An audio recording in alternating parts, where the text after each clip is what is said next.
نحمده ونصلي على رسوله الكريم اما بعد فاعوذ بالله من الشيطان الرجيم بسم الله الرحمن الرحيم رب اشرح لي صدري ويسر لي امري واحلل عقدة من لساني يفقهوا قولي۔ ایک حدیث میں آتا ہے کہ قیامت کے دن ایک آواز دینے والا آواز دے گا، عقل والے لوگ کہاں ہیں؟ عقل والے کہاں ہیں؟ لوگ پوچھیں گے کہ عقل والے کون ہیں؟ جواب دیا جائے گا وہ لوگ جو اللہ کو کھڑے بیٹھے اور لیٹے یاد کرتے تھے اور آسمان و زمین کی تخلیق میں غور کرتے تھے اور کہہ اٹھتے تھے خدایا تو نے ان کو بیکار نہیں بنایا، تو پاک ہے، بس ہم کو جہنم کے عذاب سے بچا لے۔ یہ ہیں عقل والے جن کا ذکر ان کے اندر فکر پیدا کرتا ہے کہ یا رب آخرت کے عذاب سے بچا لے، یعنی وہ سارے غور و فکر کے نتیجے میں اللہ کی عظمت اور ہیبت کے قائل ہوتے ہیں، فوراً ان کو اپنی آخرت اور انجام کی فکر ہونے لگتی ہے۔ حضرت ابو ہریرہ رسول اللہ صلی اللہ علیہ وسلم سے روایت کرتے ہیں، ایک شخص چھت پہ لیٹا ہوا تھا، آسمان اور ستاروں کو دیکھ رہا تھا۔ دیکھتے دیکھتے اس کے دل پر اللہ کی ایسی ہیبت آئی، ایسا عظمت کا احساس ہوا کہ بولا خدا کی قسم مجھے یقین ہے کہ تمہارا پیدا کرنے والا کوئی ہے، تم خود نہیں بنے۔ یعنی ستاروں کو دیکھ کے وہ کہتا ہے اے اللہ تو مجھے بخش دے، تو جو بھی ہے تو مجھے بخش دے۔ اسے کوئی پتہ نہیں کہ پیغمبر کون ہے، کتاب کیا ہے، کچھ نہیں، وہ صرف نشانیوں کو دیکھ کر اپنے رب کو پہچان رہا ہے، کیونکہ جو واقعی اللہ کی عظمت اور ہیبت اور قدرت اور کمال کو جان لیتا ہے نا، تو اس کے دل میں پہلا خیال یہ ہے کہ اللہ پھر تو مجھے بخش دے، مجھے معاف کر دینا، میں بہت چھوٹی چیز ہوں، بہت گناہ گار ہوں۔ جب کوئی اللہ کی قدرتوں کو دیکھتا ہے تو اس کو اپنی کوتاہیاں یاد آتی ہے نا، اپنا آپ حقیر نظر آتا ہے، اور جو اللہ کی قدرتیں نہیں دیکھتا اس کو اپنی ہی بڑائیاں اور اپنے ہی آرٹ اور اپنی ہی ذہانتیں اور اپنے ہی کمالات پھر اس کی نگاہوں میں سمائے رہتے ہیں، میں یہ بھی ہوں اور میں وہ بھی ہوں اور میں ایسا بھی ہوں اور میں ویسا بھی۔ یہ سارے تکبر نتیجہ ہے اس بات کا کہ ہم نے اپنے رب کو نہیں پایا، پھر سارا وقت دھیان اپنی ہی تعریفوں اور اپنے ہی کمالات کی طرف لگا رہتا ہے۔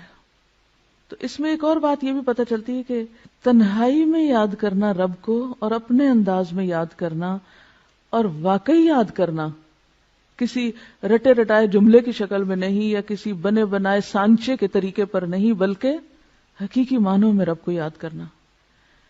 اسی لیے ایک حدیث میں آتا ہے کہ جو شخص تنہائی میں اللہ کو یاد کرے وہ ایسا ہے جیسے اکیلا کفار کے مقابلے میں چل دیا ہو۔ جو شخص تنہائی میں رب کو یاد کرے وہ ایسا ہے جیسے اکیلے ہی یعنی دشمنوں سے لڑنے کے لیے چل پڑا ہو، یعنی اس کا مقام اجر و ثواب کے اعتبار سے اتنا بڑا ہے۔ ایک اور حدیث میں آتا ہے 7 آدمی وہ ہیں جن کو اللہ تعالی قیامت کے دن اپنے عرش کے سائے میں جگہ دے گا، جس دن اس کے سائے کے سوا کوئی سایہ نہ ہوگا، کوئی سایہ نہ ہوگا۔ اور ان میں سے ایک شخص کون ہوگا؟ جو تنہائی میں اللہ کو یاد کرے اور اس کی آنکھوں سے آنسو بہ پڑے، کوئی نہیں ہے اس کے پاس، اکیلا ہے، وہ اپنے رب کو اس طرح پہچانتا ہے، اپنے رب سے اتنا قریب محسوس کرتا ہے کہ اپنی کوتاہیوں پہ نظر پڑتے ہی رو پڑتا ہے، یا اللہ میں گناہ گار ہوں، پاک تو صرف تو ہے، ہر عیب اور ہر خطا اور ہر کمزوری سے پاک صرف تیری ذات ہے، مجھ میں تو بہت غلطیاں ہیں، تو مجھے معاف کر دے۔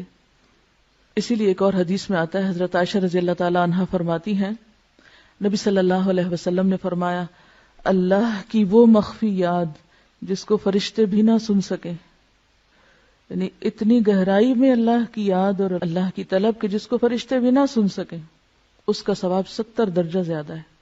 ٹھیک ہے زبان سے بھی ذکر کرنا چاہیے، بلند آواز سے بھی کرنا چاہیے، لیکن تنہائی میں جب کوئی نہ ہو، صرف آپ ہوں اور آپ کا رب ہو، اور واقعی پھر دل کے پورے تاثر کے ساتھ یاد کر کے روئیں، وہ چیز ہر ریاکاری سے پاک ہوتی ہے، ہر دکھاوے سے، کیونکہ اس میں آپ دیکھیں آپ اتنے قریب ہیں نا، آپ دل ہی دل میں سرگوشیاں کر رہے ہیں اپنے رب سے۔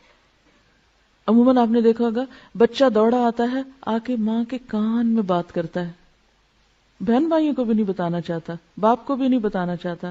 کبھی آپ نے دیکھا ہوگا چھوٹے بچوں کو صرف ماں کے کان میں. اب بھی کبھی میری بیٹے سے چھوٹے سے بات ہو نا تو وہ فون پر بھی سرگوشی شروع کر دیتا ہے.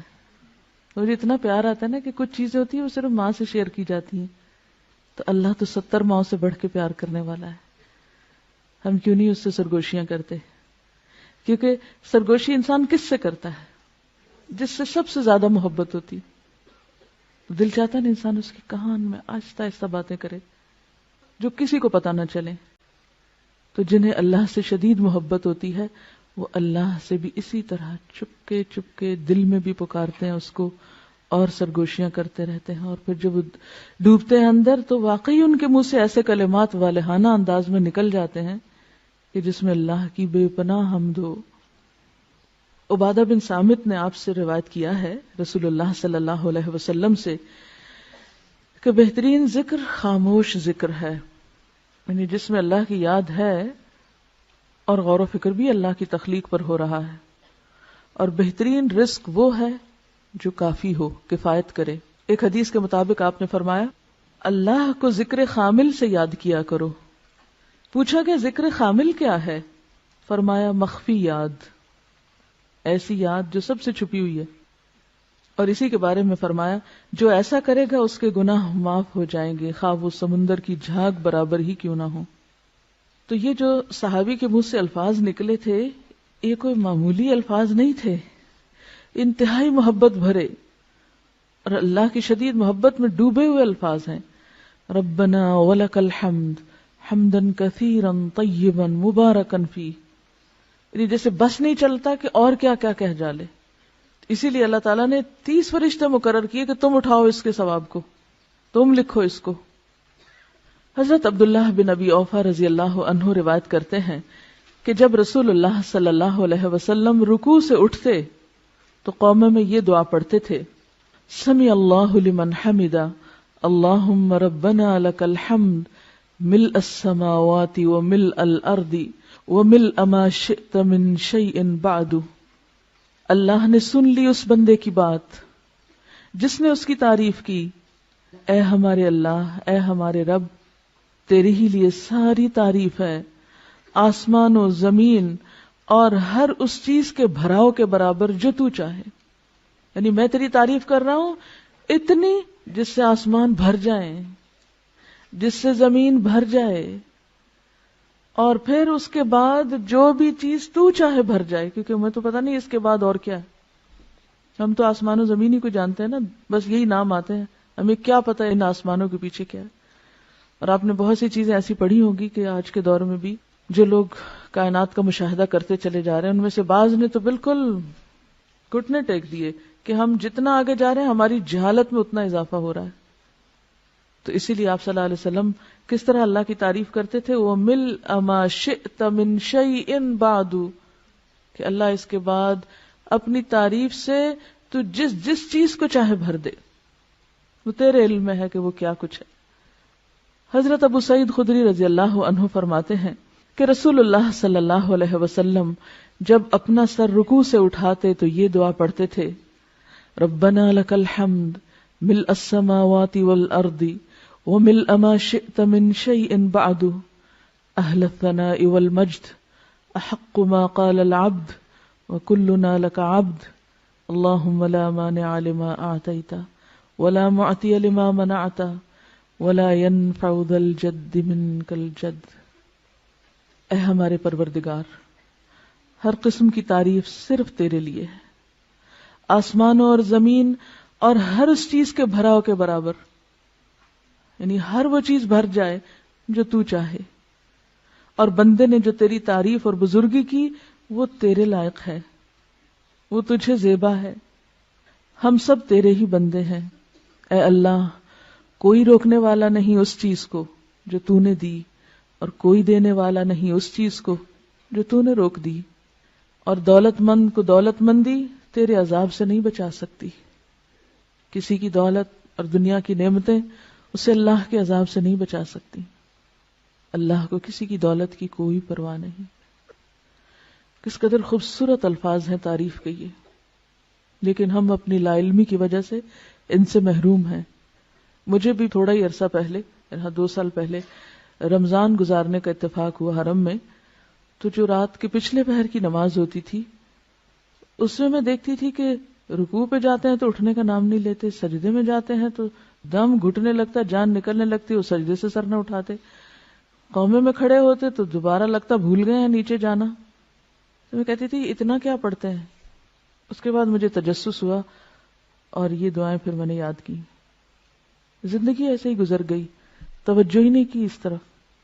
ٹھیک ہے فرض نمازوں میں یہ سب کچھ، اور خصوصاً جب لوگوں کو نماز پڑھائی جا رہی ہو اس وقت یہ سب کچھ نہیں ہو سکتا، اور نہ کرنا بھی چاہیے، کیونکہ یہ تو تنہائی میں نفل نماز میں اللہ کے ساتھ الگ ہو کر یا آخری رات کی نماز میں یہ راز و نیاز ہو سکتے ہیں. سبحانک اللہم و بحمدک اشہد ان لا الہ الا انت استغفرک و اتوب الیک. السلام علیکم و رحمۃ اللہ وبرکاتہ.